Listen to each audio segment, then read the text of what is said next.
రాజన్న మనసెరిగిన తమ్ముడు వివేక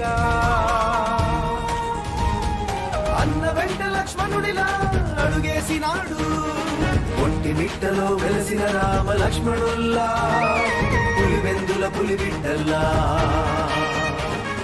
ప్రజల పాలిట నేతల్లా ఎదిగారు విధి విచిత్రం రాజన్నను మరణం రమ్మంది అయ్యో హత విధి ఏమిటి క్రూర విధి అంటూ అందరూ గుండెలు పగిలేలా ఏడ్చినారు. ఎడపోతివి రాజన్న అందరి నిడిచి మళ్ళీ రావా రాజన్న మా కోసం దయచేసి పులివెందుల కన్నా ముద్దు బిడ్డవు నీవేలే తమ్ముడు వివేకాను గుండెల్లో పెట్టినావే అన్నలేని ఆ తమ్ముడి గుండె పగిలినాదే రాజన్న ప్రేమకు వారసుడాయే వివేక నచ్చని వారి కాలి ముళ్ళై గుచ్చుకున్నాడే. రాజకీయాల కోసం రక్తబంధాన్ని తుంచేశారు.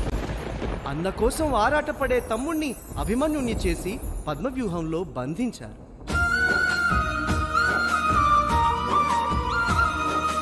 అయ్యో పాపం వివేకానందను వేటాడినారే వయసు చూడక కసికసిగా వెంటాడినారే అదును చూసి కత్తి దూసి వేటు వేసినారే రక్తపు మడుగుల్లో ఇడిచేసి పారిపోయినారే రాజకీయం అంటే రక్తపాతం అంటూ రంకెలు వేశారే పైనున్న రాజన్న విలవిలమంటూ అల్లాడినాడే తమ్ముడా వివేక బలైపోతివా అంటూ విలపించినాడే.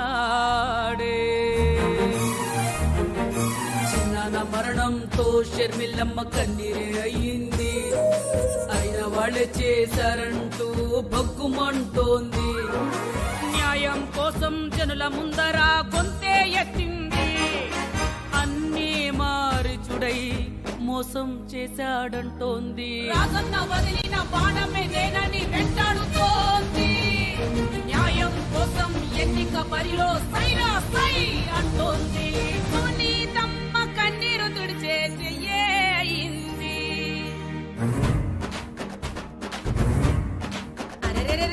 రాయలెల్లిన రతనాల సీమ తరగని ప్రేమ పంచేటి సీమ మనసున్న మా రాజులు మమతను పంచే మారాణులు నోటుకో నోటి మాటకో ఓటు నింపని వాసులు సీమ జనులారా సిద్ధము కండి హస్తము గుర్తుకే ఓటు వేసి షర్మిలమ్మనే గెలిపిద్దాం హస్తము గుర్తుకే ఓటు వేసి షర్మిలమ్మనే గెలిపిద్దాం అరే హస్తము గుర్తుకే ఓటు వేసి షర్మిలమ్మనే గెలిపిద్దాం.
మన షర్మిలమ్మ అడుగుతున్న ధర్మమేంది, కావాలంటున్న న్యాయమేంది? ఈ ఆడబిడ్డ పోరాటం ఎవరి కోసం, ఎందుకోసం? రాజన్న పెంచిన బిడ్డ, రాజసం తెలిసిన బిడ్డ. ధర్మం దారి తప్పితే తనవారైనా నిలదీయాల్సిందే అంటున్న షర్మిలమ్మ కోరుతున్నదేంటి?